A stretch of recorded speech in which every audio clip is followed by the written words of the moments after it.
My husband texted me from Howell saying TM in Hawaii with my 22-year-old mistress.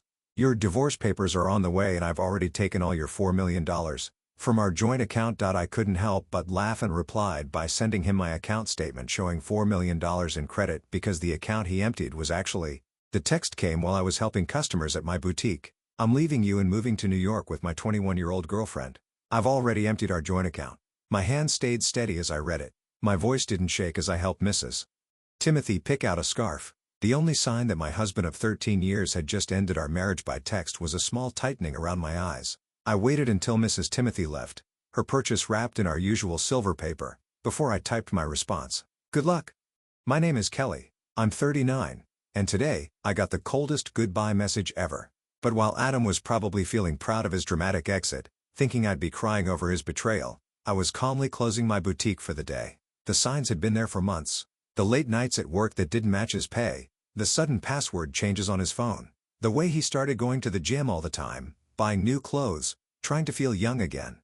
4 months ago, I found a receipt for dinner for two at a fancy restaurant. On a night, he had said he was working late. That same night, I opened a separate bank account at another bank. A week later, when he suggested combining our money to make things easier, I smiled and agreed. Meanwhile, I quietly moved my personal savings to my new account. The joint account he just emptied, it had just enough money to keep him from getting suspicious, about 3 months' worth of regular deposits. The rest was safely in my account, along with detailed records of every shady transaction he'd made over the past year. My phone buzzed again. Don't bother begging. Lauren and I leave tomorrow. I'll send for my things later. Lauren, the new receptionist at his office. I had met her at the company Christmas party. I saw how she laughed too hard at Adam's jokes, how she touched his arm when she thought no one was looking. She was young enough to be his daughter, naive enough to think she was special. I didn't reply to his text. Instead, I called my lawyer, the one I had spoken to 2 months ago when I saw hotel charges on our credit card. It's time, I said. He just made his move. The papers are ready, she replied. I'll file them first thing tomorrow. Do you want him served in New York? No rush. Let him think he's won first. Another text from Adam. I know this must be hard for you. You're not getting any younger after all. At least you have your little shop to keep you busy. My little shop, the successful boutique I had built from nothing, the one that made more money than his middle management job, the one whose profits I had wisely kept separate from our shared finances. I smiled, thinking about the legal papers waiting for him in New York.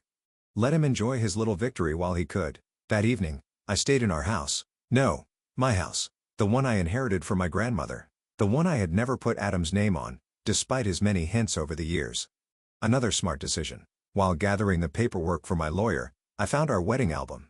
Adam looked so different back then, before his midlife crisis turned him into a joke. Now, he wore shirts that were too tight for his softening belly. He tried too hard to fit in with a younger crowd at work, using slang that sounded ridiculous coming from a 46-year-old man. My phone kept buzzing. More texts, each one more arrogant than the last. I've been planning this for months. Lauren understands me in ways you never could. You'll be fine. Maybe you'll find someone more your age. I already told my family. They agree we grew apart. It's nobody's fault, really. I took screenshots of every message and saved them in my evidence folder. Let him keep talking. My lawyer would love the proof. His confession that he had planned this, his bragging about draining our account. Then the last message caught my eye. By the way, I used the joint card to book our flights and hotel. Consider it my parting gift. Oh, perfect. I called the credit card company. Mrs. Walter speaking. I need to report fraud and cancel a card immediately. Of course, ma'am. Can you tell me which charges? 3 first-class tickets to New York, booked today. A hotel stays at the Royal Palm. And, I need to remove my husband as an authorized user. Do you have proof of the fraud? Text messages from my husband admitting he used our joint card to book a trip with his girlfriend after emptying our bank account. I can send them to you. The woman on the phone kept her voice professional, but I could hear the slight satisfaction as she canceled the charges. By tomorrow, Adam and Lauren would show up at the airport only to find their tickets useless. Their hotel reservation? Gone. My phone buzzed again. Don't worry about the house. I'll let you stay there until you find something smaller. I actually laughed out loud. Did he really think he had any right to my grandmother's house? Had his ego gotten so big that he forgot whose name was on the deed? Another text. I know the shop means a lot to you. We can figure out a fair price for your half, my half of my business. The one I built, the one I funded while he complained about my long hours and called it a hobby. I poured myself a glass of wine, the good kind. The kind I had been saving for special occasion. This counted. Tomorrow, Adam would get a lesson in property law and separate assets. But tonight, I would enjoy the quiet and start planning my next chapter. The next morning, my phone lit up with angry messages. What the hell did you do to our credit card? The airline won't let us board. The hotel canceled our reservation. Answer me. I put my phone on silent and headed to my boutique. Wednesdays were always busy, and I had a new shipment of designer handbags to unpack. Life goes on, even when your husband runs off with a receptionist young enough to be his daughter. Around noon, my phone rang. Adam's mother. Kelly dear, Adam told us everything. How controlling you've been. How you pushed him away. And now, he says you're being spiteful and messing up his travel plans. I put her on speaker. As I arranged the window display, I asked, did he mention emptying our joint account and using our credit card to buy tickets for him and his girlfriend? Silence. Then, well, he said you left him no choice. That you've been cold and distant. Kimberly, I have his text. Want me to read them to you? The one where he bragged about stealing our money? Or the one where he made fun of my age? Another pause. He did sound a bit harsh. I told him that text was inappropriate. I appreciate the call, Kimberly. I've always liked you, but I think it's best if we end this conversation now. My lawyer advised minimal contact with Adam and his family during the divorce. Divorce already? Goodbye, Kimberly. By late afternoon, Adam's sister, Emily, was spreading the latest family gossip. Apparently, Adam and Lauren were stuck in a budget motel near the airport, their New York dreams put on hold. He had tried using his personal credit cards, but they had been maxed out for months. Another red flag, I had noticed long ago. Then my lawyer called. The emergency hearing is set for Saturday. Given his confession about draining the account and the credit card fraud, we're in a strong position to freeze his remaining assets. Has he been served yet? Not yet, but we'll send the papers to his new motel address. Speaking of which, she added, his girlfriend's social media is giving us great evidence. She's been posting all day about their adventure, including some not-so-nice comments about you. I smiled, thinking about my own collection of evidence, a year's worth of suspicious charges, hotel receipts, and texts that proved this was all planned. Adam had been so focused on his big escape that he never considered, I might be watching, waiting, preparing.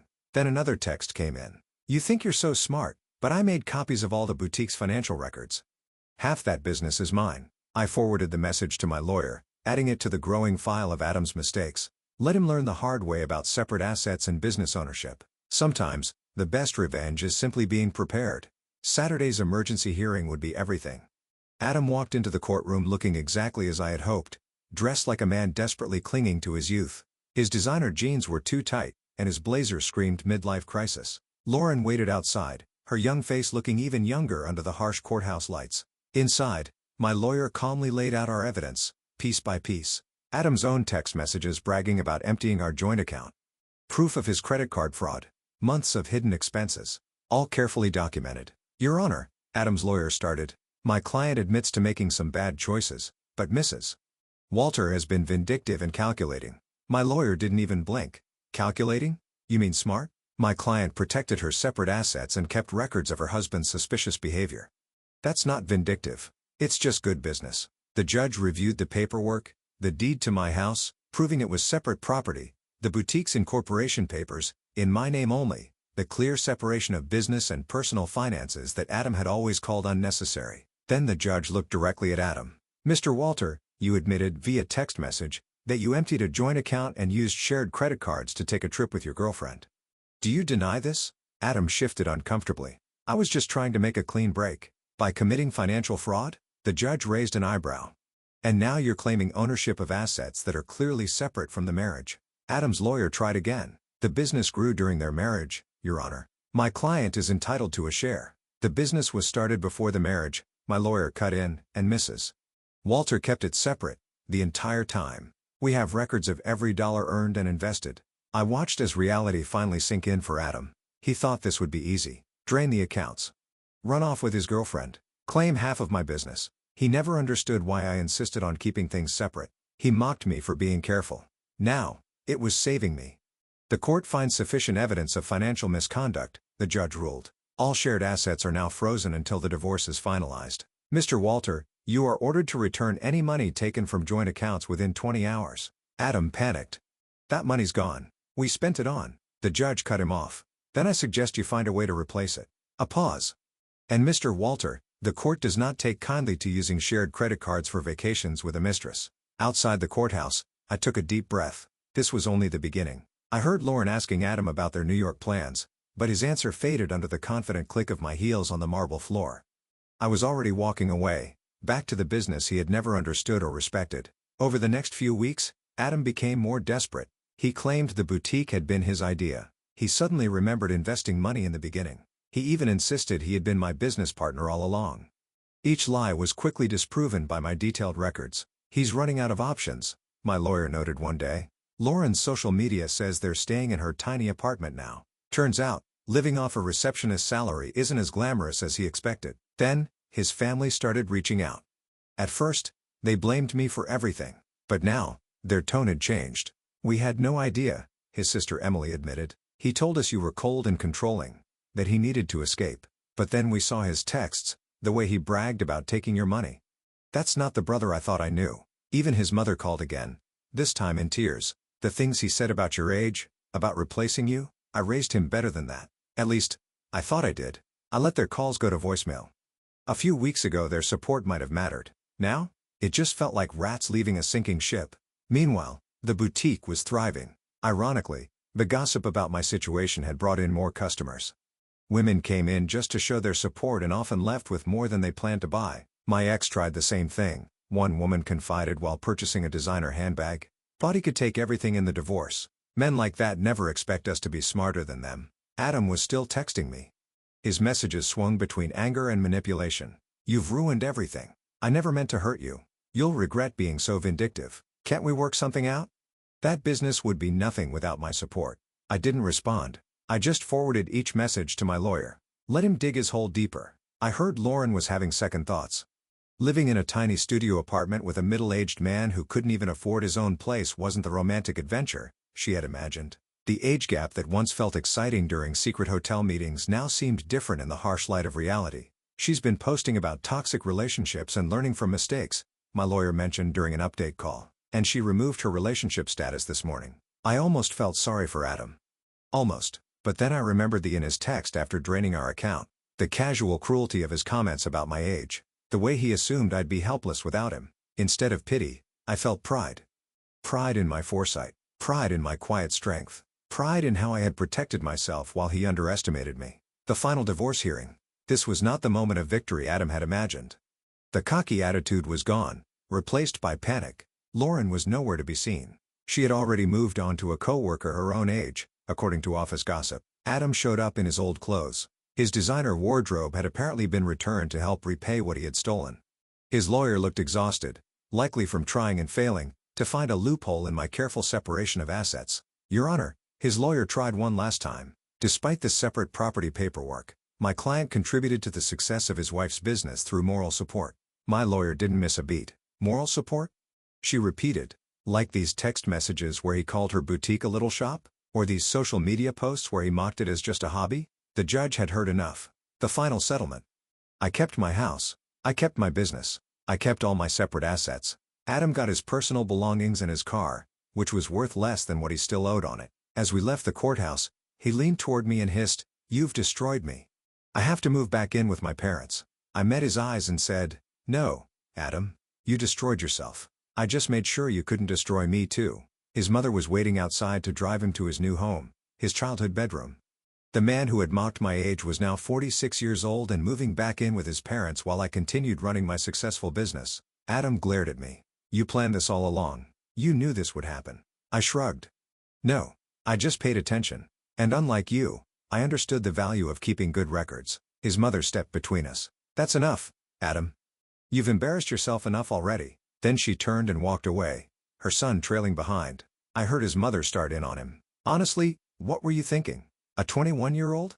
Emptying bank accounts? Sending those horrible texts?" I watched them disappear into the parking lot, feeling nothing but relief. Adam thought he was writing the ending to my story with that cruel text. Instead, he had only set my carefully made plans into motion. My phone buzzed, not with messages from Adam, but with notifications of new orders from my boutique's website. Life was moving forward, just not in the direction he had imagined. 7 months later, by the time the divorce was finalized, my boutique had expanded to a second location. The irony wasn't lost on me. While Adam struggled to rebuild his life, the little shop he had dismissed was thriving. I had hired 3 new employees and launched an online store that was quickly growing across the country. News about Adam's situation trickled in through mutual acquaintances. He had tried dating apps, but women his age weren't interested in a middle-aged man living with his parents. Younger women, having heard about his past through office gossip, avoided him completely. Lauren had warned her friends about him, even sharing screenshots of his desperate messages trying to win her back after she left. His career wasn't doing any better. The company's HR department investigated his relationship with a subordinate and issued him a formal warning. The promotion he had been expecting went to someone else, someone without a history of inappropriate office relationships. He tried to claim age discrimination, but HR just added that complaint to his file. One afternoon, Adam's sister, Emily, walked into my boutique. I was surprised to see her, but the fact that she was here, it all said a lot about how thoroughly Adam had alienated his own family. She picked up a silk scarf, running her fingers over the fabric before finally saying, "I know we didn't support you at first." He played the victim so well, but after watching how he acted, I'm ashamed we ever believed him. I nodded but said nothing. There was nothing left to say. Meanwhile, my lawyer kept me updated on Adam's failed attempts to challenge the divorce settlement. Every petition was denied. His claim of unfair distribution was dismissed, thanks to the evidence of his own actions. He actually tried to argue that his text about emptying the account was just a joke, my lawyer told me, laughing. The judge asked if made theft less illegal. The boutique's success brought me unexpected validation. Local business magazines wanted to feature my story, not as a scorned ex-wife, but as a smart entrepreneur who had protected her interests. Young business owners reached out for advice on keeping personal and business finances separate. In the end, the best protection wasn't revenge. It was preparation. I once told a young woman, who reminded me of Lauren, "Always trust your instincts." Adam's mother still called me sometimes, usually after he had done something self-destructive. He had tried online gambling, hoping for a quick fix to his money problems. He got involved in a pyramid scheme that promised fast returns. Each attempt to fix his life just made things worse. I don't know where we went wrong with him. She sighed on one call. His father and I offered to help him get back on his feet if he just took responsibility. But he still blames everyone else. You, Lauren, his company, even the judge. I listened politely, but kept my distance. Their family drama wasn't my problem anymore. My life had moved forward, plans for a third boutique location and even a possible expansion into luxury accessories. The only reminder of Adam in my life was a framed screenshot hanging in my office. His final text before I blocked him, "Have fun with your little shop. At least it'll keep you busy in your old age." Right below it sat my latest business award. Proof that sometimes the best revenge is simply success. 2 years later, I hosted a grand opening for my third boutique. The event drew local media, but the story wasn't about my failed marriage. It was about a successful businesswoman expanding her brand. Adam's betrayal? Just a small detail in my success story. Then Lauren walked in. She looked younger than ever. Or maybe I just felt that much stronger. She stood there, clutching her purse like a shield. "I owe you an apology," she said quietly. "I believed everything he told me, that you were cold, controlling, that you didn't support his dreams. Then I watched him try the same tricks on me when things got tough." I continued arranging a display of designer sunglasses. "Those weren't dreams, Lauren. They were escapes. There's a difference. I know that now." She hesitated, then added, "He tried to move in after you froze the accounts. Thought my studio apartment would be temporary. After 3 weeks of him complaining about the size of my closet and suggesting I take out a loan for a bigger place, I understood what you meant about the difference between dreams and escapes." I actually laughed. "Let me guess, he had big plans but no way to pay for them?" Lauren sighed. "Exactly. Everything was going to work out once his investments paid off, once he got that promotion, once his cryptocurrency definitely increased in value." She shook her head. "I'm dating someone my own age now," Lauren said with a small smile. "We have student loans and a tiny apartment, but at least we're building something real." After she left, my assistant manager leaned over and whispered, "Was that the girlfriend?" "No," I said. "That was just another woman who learned the same lesson I did." Then, spotting a young couple admiring our designer handbags, I gestured to my assistant. "Speaking of lessons, let's talk about your idea for expanding our accessories line." More than just a business, the boutique had become more than just a store. It was a symbol of independence, resilience, and the power of preparation.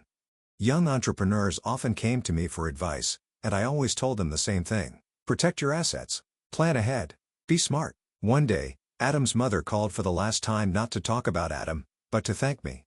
"You taught our family an important lesson," she said, "about enabling bad behavior, about making excuses for cruelty. Adam is still living at home, still blaming everyone else for his problems. But we're not defending him anymore. That's your legacy to our family." You showed us the difference between supporting someone and enabling them. I thought about that as I reviewed plans for a fifth boutique location. Adam had intended to break me. He had tried to replace me with someone younger. He had expected to take half of everything I built. Instead, he had pushed me to become even stronger. My phone buzzed. A message from my lawyer. Adam filed another petition to revisit the settlement. Judge dismissed it immediately and ordered him to pay court costs. Thought you'd enjoy that. I smiled, picturing Adam in his childhood bedroom, still trying to rewrite an ending that had been decided the moment he underestimated me. Sometimes, the best revenge isn't getting even. It's getting better. 3 years later, 3 years after Adam's cruel text, I received an invitation to speak at a women's business conference. The topic wasn't divorce or betrayal. It was about building and protecting a successful business. My story had evolved from a warning to an inspiration. During the Q&A session, a woman stood up and asked, "How important is it to keep business and personal finances separate?" "My husband says I'm being paranoid. That marriage means sharing everything." I smiled. "My ex-husband said the same thing," I told her. "Right up until you tried to take half my business in our divorce." Trust your instincts. Protection isn't paranoia. The boutique chain had grown to 5 locations, each more successful than the last. The little shop Adam once mocked now employed 50 people and had been featured in national magazines. Through mutual friends, I had heard that Adam was still stuck in the same place. Meanwhile, I was only moving forward. I heard that Adam had finally moved out of his parents' house, into a small apartment above a garage. He had to take a lower-paying job after his old company downsized and eliminated his position. His dating profile still said he was young at heart, though his photo was clearly outdated. Ironically, Lauren had become a regular customer at my original boutique. She had earned her business degree and started her own social media consulting company. One day, she told me, "You inspired me, showing how a woman can build something last instead of falling for empty promises." I smiled. I still kept Adam's cruel text message framed in my office, not as a reminder of pain, but as proof of how far I'd come. Below it hung a sign that read, "Success is the best revenge." 6 years later, at the 6-year anniversary of my first boutique, I stood in front of my employees and loyal customers. What had started as one small shop had grown into the flagship store of a thriving business empire. Adam's mother was there. I hadn't invited her, but she waited until the crowd thinned before approaching me. "I saw Adam yesterday," she said, smoothing the designer dress she had bought from my store. "He was talking about his glory days, about the life he could have had." She sighed. "He still doesn't understand that he didn't lose everything in the divorce. He threw it away." I thought about his text, the casual cruelty, the assumption that I would fall apart without him, that I would beg, break, and prove him right. Instead, I had built something stronger than ever. Each new boutique location stood as proof of what women could achieve when they stopped dimming their light for insecure men. Just then, the young saleswoman I had recently hired, coincidentally also named Lauren, walked over with a question about the new inventory system. As I explained it, I caught a glimpse of my reflection in the store window, and I saw what Adam had failed to see 6 years ago. Not a woman getting older, but a woman getting wiser, stronger, and more successful. His cruel text message was meant to be the end of my story. Instead, it had been the beginning. Not just for me, but for every woman who heard my story and realized she deserved better than someone else's midlife crisis.